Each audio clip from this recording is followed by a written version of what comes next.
आज हम लिख रहे हैं उत्तराखंड शाम की खबरें। भारत नेपाल सीमा पर नो मैंस लैंड में अतिक्रमण, भारत ने लिया एक्शन तो अब अधिकारियों से भिड़ गए नेपाली नागरिक। भारत नेपाल सीमा नो मैंस लैंड से अतिक्रमण हटाने गए भारतीय अधिकारियों के साथ नेपाली नागरिकों की नोकझोंक हुई। अल्मोड़ा में पेट्रोलियम पदार्थ ले जा रहा टैंकर पलटा, खाली कराया गया सरकारी आवास। अल्मोड़ा पिथौरागढ़ नेशनल हाईवे पर बाड़े छीना के समीप पेट्रोलियम पदार्थ ले जा रहा टैंकर हादसे का शिकार हो गया। जंगल में आग लगने वाली है, बताएगा मौसम विभाग। पहली बार किया जाएगा बुलेटिन जारी। पहली बार वन विभाग की जरूरत के हिसाब से मौसम विभाग बुलेटिन जारी करेगा। आईएमडी और वन विभाग के बीच एमओयू होगा। प्रेमनगर डकैती कांड, $400 असली, बीच में सब कागज, मोबाइल पर फोटो भेज किया सौदा।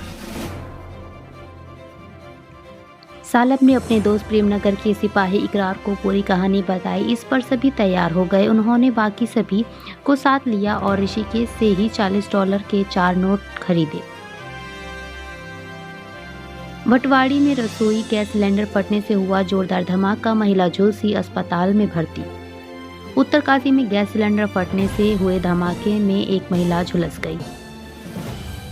भतीजी की शादी में शामिल होने पैतृक गांव आ सकते हैं सीएम योगी आदित्यनाथ, ऐसा रहेगा कार्यक्रम। मुख्यमंत्री योगी आदित्यनाथ के अपने पैतृक गांव आने की खबर मिलते ही तैयारियां तेज हो गई हैं। गुरु गोरखनाथ महाविद्यालय वित्याड़ी परिसर में वह एक जनसभा को भी संबोधित करेंगे। राजधानी देहरादून के 2 जोड़ों ने मांगी संग रहने की अनुमति, यूसीसी पोर्टल पर किया आवेदन। 2 युगलों ने यूसीसी पोर्टल पर लिव इन का पंजीकरण कराने के लिए आवेदन किया है। पुलिस आवेदनों की जांच कर रही है। खिलाड़ियों का उत्साहवर्धन करने स्टेडियम पहुंचे मुख्यमंत्री सीएम धामी, साथ बैठकर किया भोजन। नेशनल गेम्स में 35 खेल स्पर्धाओं में खिलाड़ी अपना दमखम दिखा रहे हैं। इसी बीच सीएम धामी खिलाड़ियों का उत्साहवर्धन करने पहुंचे। उत्तराखंड ने जीता दूसरा गोल्ड, रीना सेन ने केनाय सलालम प्रतियोगिता में अपने नाम किया सोना। मौसम ने ली करवट, गंगोत्री धाम में बर्फबारी, यमुनोत्री केदारनाथ धाम और बद्रीनाथ धाम का जाने हाल। उत्तराखंड में आज मौसम का मिजाज बदलते ही एक बार फिर ठंड में इजाफा हो गया है। गंगोत्री धाम में बर्फबारी का सिलसिला भी जारी है। बांग्लादेशी घुसपैठियों का समर्थन और प्रोटेक्शन करती है दिल्ली की आप सरकार, सीएम धामी का हमला। दिल्ली विधानसभा चुनाव प्रचार से लौटे सीएम धामी, दिल्ली की आप सरकार को घेरा, कहा घुसपैठियों और बांग्लादेशियों का करती है समर्थन। देहरादून में बजट सत्र कराने के स्पीकर के निवेदन पर विचार कर रही धामी सरकार, सीएम बोले कैबिनेट में होगी चर्चा। विधानसभा अध्यक्ष रितु खंडूरी ने बजट सत्र देहरादून में कराने का निवेदन किया था। भराड़ीसैंण में व्यवस्था कम बताई थी। गंगोली हाट में नवजात और प्रसूता की मौत, गुस्साए लोगों ने किया प्रदर्शन, स्वास्थ्य महकमे को ठहराया जिम्मेदार। गंगोली हाट में बदहाल स्वास्थ्य व्यवस्था की भेंट चढ़े नवजात और प्रसव पीड़िता, रेफर के खेल में गई जान, स्वास्थ्य सुविधा सुधारने की मांग को लेकर प्रदर्शन।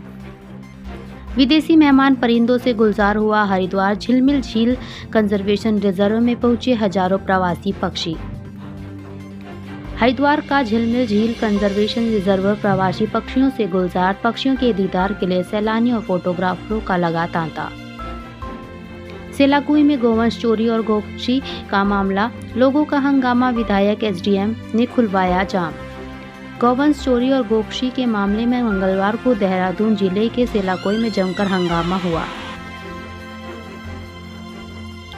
उत्तराखंड एसटीएफ के हत्थे चढ़ा फर्जी आर्मी अफसर, नौकरी दिलाने के नाम पर कई युवाओं से कर चुका ठगी। उत्तराखंड स्पेशल टास्क फोर्स ने आर्मी में नौकरी लगवाने के नाम पर ठगी करने वाले व्यक्ति को देहरादून से गिरफ्तार किया।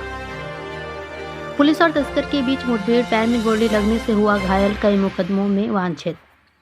नानगमत्ता पुलिस और स्मैक तस्कर के बीच मुठभेड़ हो गई। मुठभेड़ में तस्कर के पैर में गोली लगने से वह घायल हो गया। शेयर बाजार में मोटे मुनाफे के लालच में साइबर ठगों के चुंगल में फंसा अकाउंटेंट 25 लाख का लगा चूना। रिटायर्ड अकाउंटेंट ने कहा कि 1 महीने के भीतर उनसे 25,56,000 की ठगी की गई। ठगी का एहसास होने पर कंप्लेंट कराई। खटीमा मुडेली घर में आग लगी, झुलसने से बुजुर्ग की मौत, परिवार में छाया मातम। मांगों को लेकर युवक उठाने जा रहा था खौफनाक कदम, पुलिस ने किया गिरफ्तार।